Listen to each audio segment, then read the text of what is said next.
Halina't muli po nating pakinggan at panoorin ang mga video ng Mensahero ng Silangan. Dahil sa mga video pong ito, dito po natin masumpungan ang mga kasagutan sa atin pong mga matagal ng katanungan. Tara po, panoorin po natin.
Masayang pagbati mga Oferians. Kung napapansin nyo, gumawa kami ng bagong playlist at pinamagatang The Matrix kung saan natin ilalagay ang mga videos para sa mga time-sensitive events ng prophecies. Ikinagagalak naming dugtungan ang nakaraang video kung saan pinatunayan namin ang mga sumusunod. Number 1, walang rapture na magaganap. Number 2, walang aakyat sa langit upang magpahayahay sa loob ng 1,000 years. Number 3, ang ambisyong akyatin ang langit na trono ng Ama ay isang Luciferian doctrine. Balikan nyo na lang ang video kung hindi pa napapanood. Sa mga new subscribers, lagi naming ipinapayo na panoorin nyo ang The Guide para alam nyo ang tamang sunod-sunod ng panunuorin. Binasa namin ang mga posted comments sa nakaraang video at natawag ang aming pansin sa isang very specific na tanong, kailan daw ba mangyayari ang Great Tribulation para makauwi sila dito sa Pilipinas? Una sa lahat, wala pong ibinigay na specific year sa Biblia, ngunit may mga ibinigay na palatandaan ang Mesaya sa Matthew at ito ang pinag-combine natin sa sinulat ni Prophet Joel at Book of Revelation. I-present namin dito bilang tugon sa katanungan. Tawagin nating signal ang bawat yugto. Ito ang signal number 1, localized tribulations. Matthew chapter 24 verse 8 hanggang 9. All these are the beginning of sorrows. Then shall they deliver you up to be afflicted, and shall kill you, and ye shall be hated by all nations for my name's sake. Kasusuklaman kayo dahil sa aking pangalan. Nangyayari na po ito sa oras na magsimula kang tumangkilik sa tunay na pangalan ng Ama at ng Mesaya. Sino ang mauunang mag-persecute sa iyo? Family at mga kaibigan mo. Sa national level, religious groups. Lahat ay dahil sa pangalan ng Aba Yahweh at Mesaya Yahawashai. Sa verse 10, same chapter, and then shall many lose faith, and shall betray one another, and shall hate one another. Marami ang mawawala ng pananampalataya at kasusuklaman ang isa't isa. Ito ang dapat bantayan ng kawan. Posibleng ang inaakala mong kapatid sa pananampalataya ang mag-betray sa iyo. Nasusulat, mangyayari at nagsisimula na. Verse 11, and many false prophets shall rise and shall deceive many. Marami ang maglalabasang mga bulaang propeta para labanan ang katotohanan. Very true. Kitang-kita nyo ang mga false prophets. Noong lumabas ang OHC at naging popular, biglang nagbago ang mga ina-upload. Biglang gumaya. Nag-ala propeta na. Yan ang nakapaloob sa signal number 1. Dumako tayo sa signal number 2. Matthew chapter 24, verse 15 to 18, King James Version. When you therefore shall see the abomination of desolation spoken of by Daniel the prophet, stand in the holy place. Whoso readeth, let him understand. Then let them which be in Judea flee into the mountains. Kapag nakita nyo ang abomination of desolation na naitayo na sa holy place or holy land, lumipad na kayo pauwi mula mismo sa nasusulat na salita ng Misaya. Ang pagkakatayo ng third temple ang pinakatugatog or culmination of blasphemy na gagawin ng mga Gentiles. Luke chapter 21 verse 24, Jerusalem shall be trampled of the Gentiles. Dito mag-aalimpuyo sa galit ang Ama. Ito ang switch ng Armageddon na sinasabi sa Revelation at inihula din ni Prophet Joel sa chapter 3, Book of Joel. Ituloy natin ang salita ng Messiah, Matthew 24, verse 16 to 18. Then let them which be in Judea flee into the mountains. Let him which is on the housetop not come down to take anything out of his house, neither let him which is in the field return back to take his clothes. Pakinggan nyo ang magnitude or impact ng instruction ng Messiah para sa mga nasa Judea. Kapag naitayo na ang temple, lumipad na kayo bago pa man ganapin ang inauguration na tatampukan ng pagsusunog ng red heifer. Klarado ang salita ng Messiah. Ang nasa terrace sa bubong ng bahay, pagbaba ng bahay, tumakbo na papuntang mountains. Ang nasa field, huwag nang uwi ng bahay, tumakbo na, run to the mountains. In short, iwanan nyo agad ang mga worldly concerns. Anytime na matapos ang pagtatayo ng temple, papasok ang kasunod na signal, and by this time, cut off ang transportation. Signal number 3, take over. Joel chapter 3 verse 9. Proclaim this among the nations. Prepare for war. Rouse the warriors. Let all the fighting men draw near and attack. Inilarawan ng Misaya ang kahihinatnan kapag nangyari. Matthew chapter 24 verse 2. And Yahushua said unto them, See ye not all these things? Verily I say unto you, there shall not be left here one stone upon another that shall not be thrown down. Sa loob ng maikling oras, ito ang kalalabasan ng Jerusalem.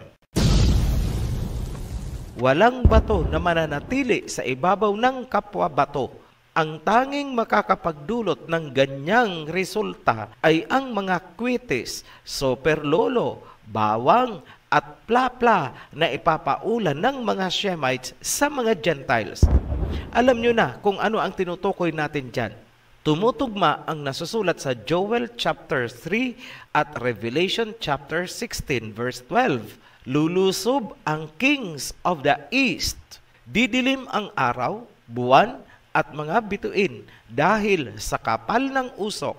Right now, habang pinapanood nyo ang video na ito, patuloy ang paghahanda ng mga Shemites. Ito na ang Great Tribulation na walang kapantay. Ngayon, kung inaakala ninyong Judea lang ang apektado, nagkakamali po kayo. Tandaan nyo na habang nagbabatuhan ang mga bansa ng mga kwitis, wala pong flights. Ito ang tinatawag nating Armageddon. Global scale po yan. Sa panahon ding ito, pababagsakin ng mga Shemites ang modern Babylon. Makakauwi pa ba kayo kapag inabutan? Hindi na po. Ito ang masayang balita. Sa panahong ito, kasama ng mga Shemites, si King Yahushua tulad ng nangyari noon sa panahon ni Joshua. Matatagpuan sa Joshua chapter 5. Matapos lumabas ang mga Israelites sa Egypt, pinangunahan ni Joshua ang pagdemoli sa Jericho. Bumaba ang captain of the heavenly army at tumulong sa kanila. Mauulit ang pangyayari. Ngayon, saan man kayo abutan ng signal number 3, tandaan nyo, mapuputol ang communication and transportation. Sundan niyong maigi ang mga itinuro naming pagsamba at pagdarasal dahil yan ang magiging identity upang makilala kayo ng mga spiritual brothers ng Philadelphia Assembly. Makikilala niyo sila dahil nakatuwad din at face down sa lupa kapag nagdarasal. Kailanman, hindi yan gawain ng mga Gentiles.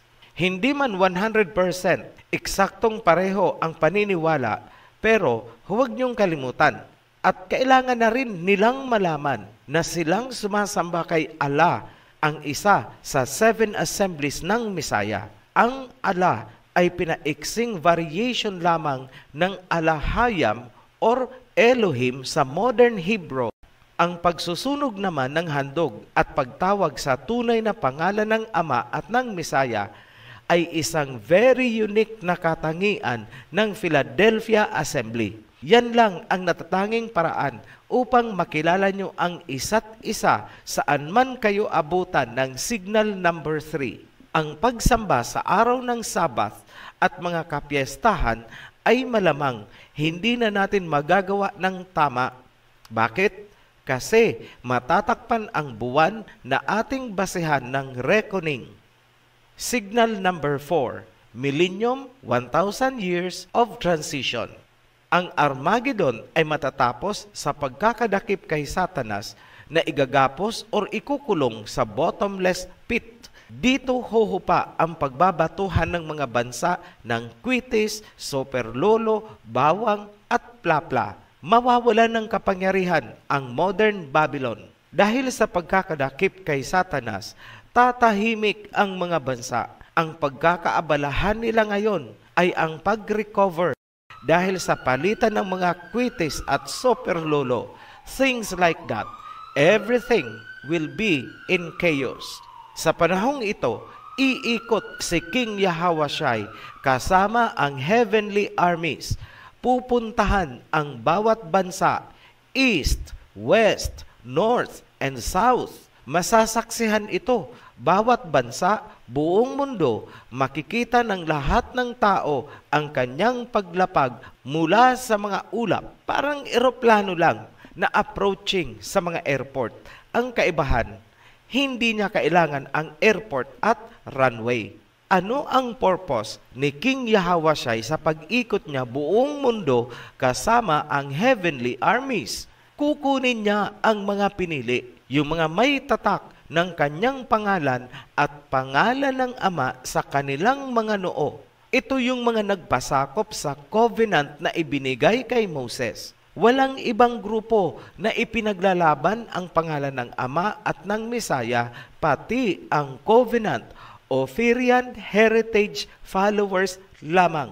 Sa pag-ikot ng King of Kings, kasama ang mga angheles, tutunog ang trompeta. Maririnig ng mga pinili hanggang sa kasuluk-sulukan ng wilderness. By the time, expectedly, may mga followers na hindi na makalakad. Pinapasa na lang ng mga kasama. Ang iba ay may mga sakit. Pero sa oras na marinig nyo ang trompeta, yan ang trumpet of victory. Mapapasigaw kayo ng Hallelujah, Babylon is fallen. Aawitin nyo ang awit ni Moses. Hindi nyo man alam ang kanta na yan ngayon. Pero malalaman nyo kapag iniangat na ng Holy Spirit ang inyong mga diwa sa mas mataas na level. Ang kantang yon ay parang old favorite song. Imagine the feelings pagkatapos ng ilang taon na sobrang hirap at kapighatian. Ito na ang heavenly rescuers na susundo sa inyo. Kukunin ng mga anghel ang mga pinili. Only the chosen ones. Matthew chapter 24 verse 41. 2 women shall be grinding at the mill. The one shall be taken and the other left. Ang mga pinili na hindi nag-survive or namatay ay muling bubuhayin at kasabay ng mga inabutang buhay, mapapalitan ng incorruptible flesh na hindi na maigugupo ng kamatayan. Ito ang tinatawag na first resurrection sa Book of Revelation. Matapos sunduin ng mga anghel ang mga pinili, saan sila dadalhin? Sa langit ba? No. Here is the truth.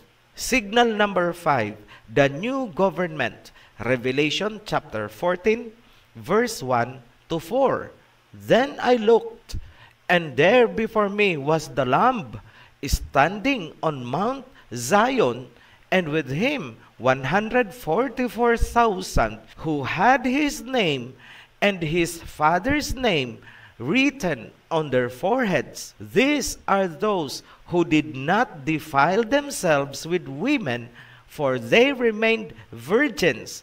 They follow the Lamb wherever he goes. Maliwanag, ang mga pinili na may tatak ng pangalan ng Ama at ng Mesaya ay dadalhin sa Mount Zion. Doon kami iipunin ng Mesaya, hindi po sa langit. Kaway-kaway dyan sa mga akyat langit. Yung isa, gagamit pa ng fake Sabbath na tatak daw nila sa noo. Kawawa naman. Yes, totoo, nakakaawa po kayo. Tapos kung makakomment, kami pa talaga ang tuturuan. Ngayon, marahil nais nyong magtanong, 144,000 lang ba ang maliligtas? Hindi po ganun. The truth is, kasing dami din ng buhangin sa dalampasigan.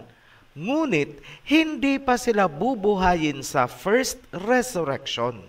Revelation chapter 20 verse 4 hanggang 5. I saw thrones on which were seated those who had been given authority to judge. And I saw the souls of those who had been beheaded because of their testimony about Yahweh and because of the word of Elohim. They had not worshipped the beast or its image and had not received its mark on their foreheads or on their hands. They came to life and reigned with Yahweh 1,000 years. The rest of the dead did not come to life until the 1,000 years were ended. This is the first resurrection. Blessed and holy are those who share in the first resurrection. The second death has no power over them, but they will be priests of Elohim and will reign with Yahweh for 1,000 years. Ang bubuhayin lamang sa first resurrection ay ang mga gagawing priests and judges na mag-reign kasabay ni King Yahweh sa loob ng 1,000 years. Ang mga natirang patay, banal man o makasalanan, ay maghihintay sa katapusan ng 1,000 years. Kumbaga, mga key persons muna ang uunahin para sa pag-establish ng new messianic government. Anong klaseng government ang ipapatupad ni King Yahweh? Revelations chapter 19 verse 15. Coming out of his mouth is a sharp sword with which to strike down the nations. He will rule them with an iron scepter. Maliwanag, autocratic government, kamay na bakal, hindi po democratic. Sa panahong ito, mabubuo ang tribes ni Jacob. Ihahatid sila ng mga bansa sa Palestine alinsunod sa utos ni King Yahweh. Ito ang restoration of the fortune of Judah and of course ni Jacob ayon sa Joel chapter 3. Signal number 6, judgment of Satan.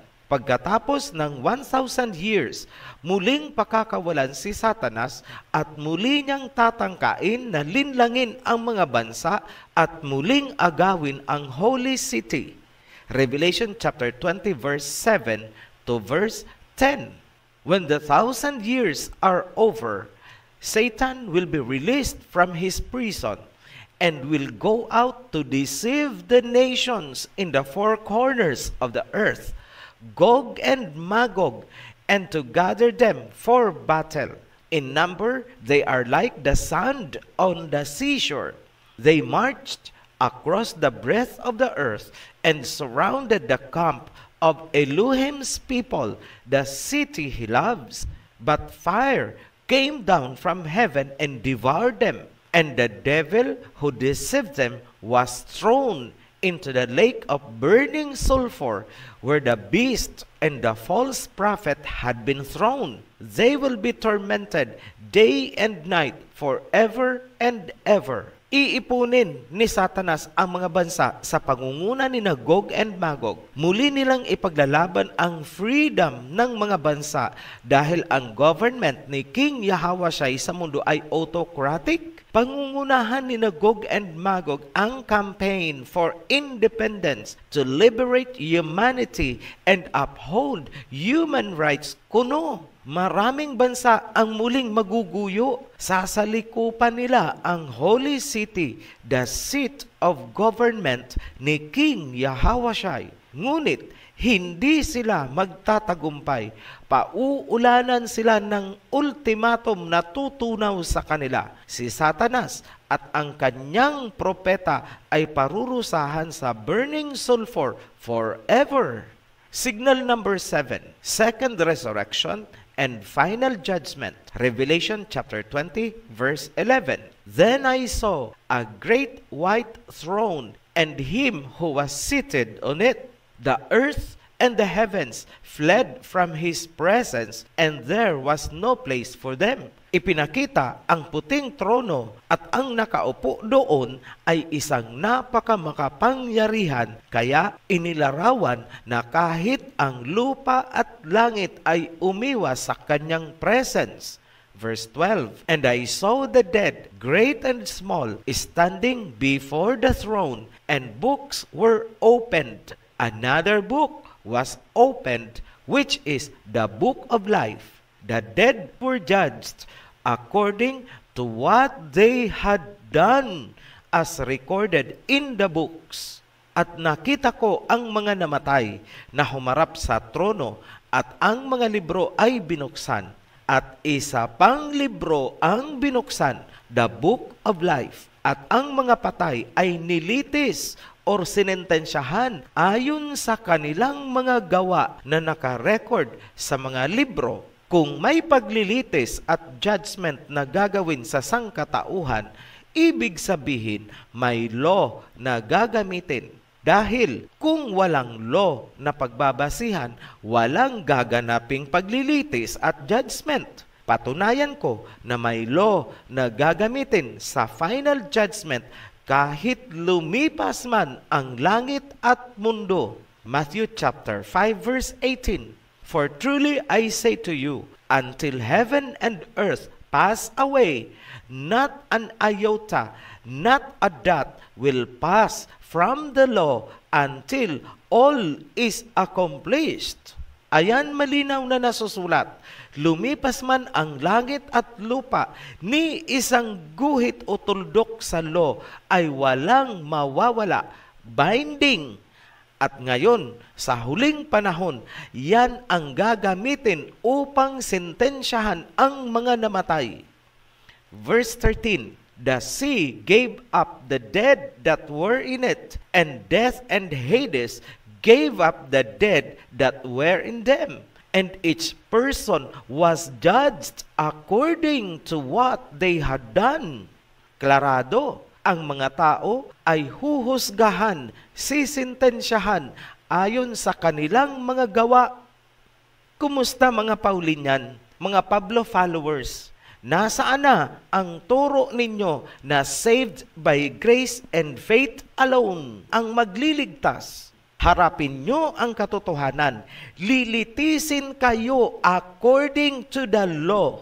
Mga pastor, nakakatulog pa ba kayo ng mahimbing, gayong alam nyong marami kayong naipahamak? Sinabihan na namin kayo, si Pablo ay isang Pariseo. Siya ay apostol ng mga hintil. Hindi po tayo hintil. Bakit sunod kayo ng sunod kay Pablo? Verse 14, Then death and Hades were thrown into the lake of fire. The lake of fire is the second death. anyone whose name was not found written in the book of life was thrown into the lake of fire. Ang mga taong wala sa book of life ang mapupunta sa dagat-dagatang apoy. Ibig sabihin, yung mga nasa book of life ay maliligtas. Common sense. May masayang balita kami para sa mga mapupunta sa dagat-dagatang apoy. May kamatayan po sila. Meron din kaming masayang balita para sa mga bulaang propeta, pastor, tagapagturo. Meron din po kayong everlasting life. Yun nga lang, sa kumukulong asupre.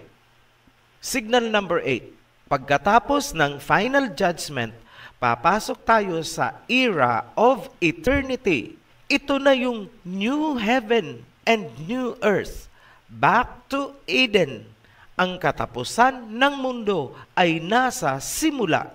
Revelation chapter 21, verse 1. Then I saw a new heaven and a new earth, for the first heaven and the first earth had passed away, and there was no longer any sea. Dalawang major event ang magaganap dito. Una, ibababa ang New Jerusalem. Verse 2. I saw the holy city, the New Jerusalem, coming down out of heaven from Elohim, prepared as a bride, beautifully dressed for her husband. Pangalawa, ilalabas ang tree of life. Revelation chapter 22, verse 1 to 2. Then the angel showed me the river of the water of life, as clear as crystal, flowing from the throne of Elohim and of the Lamb down the middle of the great street of the city.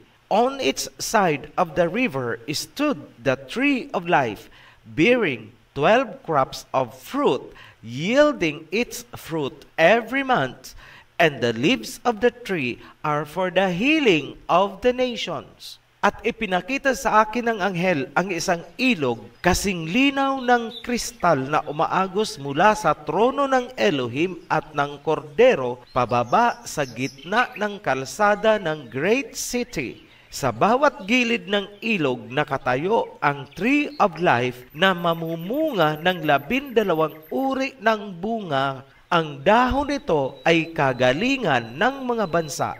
Ang eternal life na hindi nakamit ni na Adam and Eve noon dahil sa kanilang pagkakamali ay makakamit natin dahil muling ibibigay ang tree of life. Ang katapusan ng panahon ang magbabalik sa atin sa simula, panahon ni na Adam and Eve. Maligayang pagbabalik sa Eden. Welcome back to Eden and to eternity. Para sa inyong mga nakakulong pa rin sa mga Babylonian religions, nasa inyo na lang talaga kung patuloy kayong magbubulag-bulagan, magbibingi-bingihan, at magmamaang-maangan. Muli kaming nagpapasalamat sa inyong mga patuloy na nagsusubaybay at sumusuporta sa Oferian Heritage Conservatory Channel. Sa mga nagre-request nga pala ng baptism, pakihintay lamang po ng saglit na panahon at yan ay inaayos na po ng ating mga volunteers. Para sa mga new subscribers, welcome to the channel. At para sa lahat, be blessed. Shalom. Maraming salamat po sa inyong pakikinig at panonood ng video ito. At kung kayo po ay may natutunan, paki-like and share na rin po. At nasa baba po ang ating link para po sa inyong mga komento. Salamat po.